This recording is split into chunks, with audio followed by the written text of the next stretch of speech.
Guys, welcome and welcome back to our channel.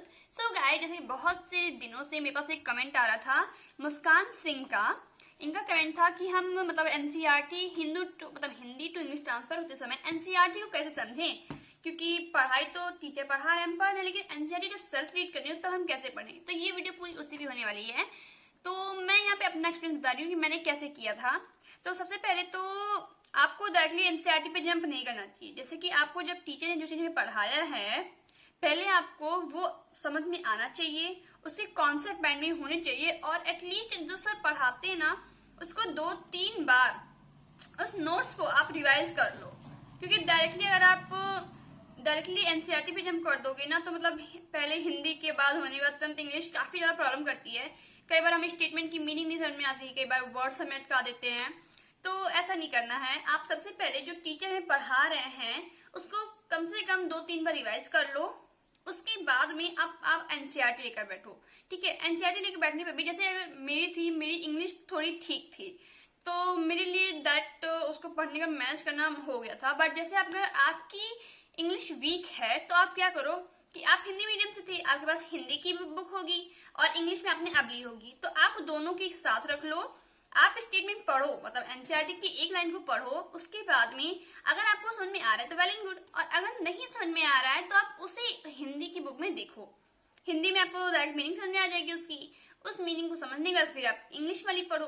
समझ में आ रहा है कि पहले इंग्लिश की पढ़ो, उसकी मीनिंग ना समझ में आ रही हो तब जाके उस हिंदी में चेक करो एंड देन इंग्लिश को समझो। क्योंकि अब आपने स्विच अपने आप को कर लिया जब हिंदी से इंग्लिश में, तो फिर आपको इस माहौल में ढालना होगा कि आपको इंग्लिश और हिंदी समझ में आनी चाहिए। इंग्लिश को पढ़ के हिंदी को समझ में आनी चाहिए।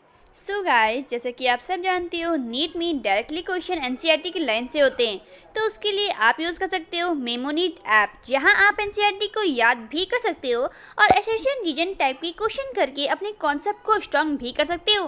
और एक अमेजिंग बात पता है आपको, नीट 2023 में 100 out of 100 question in bio, 48 of 15 question in chemistry and 45 out of 50 in physics directly Memonit app से आए हुए थे। और साथ ही साथ आप पीवाईक्यू भी इस ऐप में ही प्रैक्टिस कर सकती हो। मेमोनीट ऐप में आप jumble word type question, PYQs, flash card और साथ ही साथ में फिजिक्स और फिजिकल केमिस्ट्री की फॉर्मूला शीट भी मिल जाती है। और आप मेमोनीट की टेस्ट सीरीज भी ज्वाइन कर सकते हो। लिंक मैंने अपने डिस्क्रिप्शन बॉक्स में दे रखी है। एंड अगर आपको इसका सब्सक्रिप्शन बाय करना चाहते हो तो आप मेरा कूपन कोड भी यूज़ कर सकते हो, जो कि है मुक्कुत 300। इससे आपको इसके सब्सक्रिप्शन पे 300 का ऑफर भी मिल जाएगा। तो इंतजार किस बात का, जल्दी से मेमोनीट डाउनलोड करो और अपने प्रिपरेशन को और बूस्ट करो। एंड अब बात आती है कि फिजिक्स एंड केमिस्ट्री के क्वेश्चन का क्या करें। तो फिजिक्स एंड केमिस्ट्री की बात करें तो उसके लिए जैसे कि मुझे पर्टिकुलर प्रॉब्लम होती थी वर्ड्स में, क्योंकि कोई कोई वर्ड्स बहुत ज्यादा प्रॉब्लम क्रिएट कर देते हैं। तो ऐसे के लिए मैं ट्रांसलेट ऐप यूज करती थी। कोई भी ट्रांसलेट ऐप आप अपने मोबाइल में परमानेंट डाउनलोड करके रखो। उस ट्रांसलेट ऐप में आपको जो भी प्रॉब्लम हो रही हो आप उसको ट्रांसलेट कर लो और उसे उसी वक्त लर्न कर लो। लर्न नहीं हो रही है तो उसे हाथ पैर में कहीं भी लिख लो, आप मल्टीपल टाइम उसे देखो, आपको लर्न हो जाएगी। और उसके बाद एक मेन पॉइंट ये आती है कि क्वेश्चन आप जब करो, जैसे आप हिंदी थे इंग्लिश में हुए, उसके बाद आप क्वेश्चन कर रहे हो, तो सबसे पहले आप क्वेश्चन खुद मत करो। टीचर जो क्वेश्चन करा रहे हैं या टीचर जिस क्वेश्चन को एक्सप्लेन करके हमें समझा रहे हैं, उन क्वेश्चन को पहले आप प्रैक्टिस करो। क्योंकि वहां पर टीचर हमें पूरी लैंग्वेज समझाएंगे, उसका कॉन्सेप्ट समझाएंगे, उसे सॉल्व करके दिखाएंगे। तो आप उसे देखो सर कैसे किस पॉइंट को पकड़ रहे हैं। क्योंकि कई बार ऐसा होता है ना कि जैसे मैंने फिजिक्स पढ़ी थी एमआर सर से, तो एमआर सर भी जिस तरह पढ़ाते हैं उस तरह वो भी हिंदी मीडियम के थे। इनके पढ़ाने के तरीके से मुझे ही पता चला है। फाइनली अगर वो हो ना तो बात अलग है, प्लीज कोई ज्यादा माइंड मत करना। तो वही बात है कि वो भी हिंदी मीडियम थी, तो वो भी क्वेश्चन पे ऐसे समझाते हैं ना कि हर किसी को समझ में आ जाए। तो इसलिए आप ऐसा करो कि सबसे पहले जो टीचर खुद कराए, कोई भी सर हो वो, जो टीचर खुद कराए उस स्टेटमेंट को समझाए, क्वेश्चन को समझाए। पहले उस क्वेश्चन को आप देखो कैसे सर समझा रहे हैं, फिर उसे खुद ट्राई करने की कोशिश करो। एंड उसके बाद जब ये सब हो जाए तब आप खुद क्वेश्चन प्रैक्टिस पर जाओ।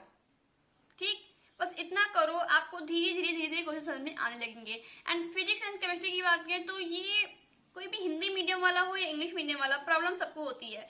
क्योंकि फिजिक्स में कई बार लैंग्वेज को ऐसा घुमा देते हैं ना कि बहुत ज्यादा प्रॉब्लम होती है। जैसे increase by and increase to, दोनों में देखो बस बाई और टू का अंतर है।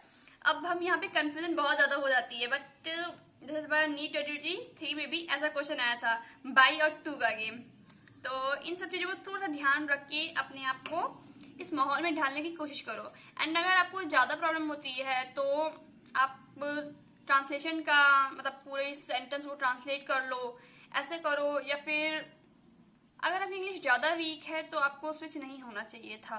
जैसे कि मैं हमेशा बताती हूँ कि स्विच उन्हें करना चाहिए जिनको ये पता हो कि एटलीस्ट मुझे इंग्लिश को पढ़ के उसकी मीनिंग समझ में आनी चाहिए, ऐसा कुछ होना चाहिए। या फिर टीचर इंग्लिश में पढ़ा रहे हैं तो मुझे समझ में आना चाहिए, ऐसा तो होना चाहिए ना।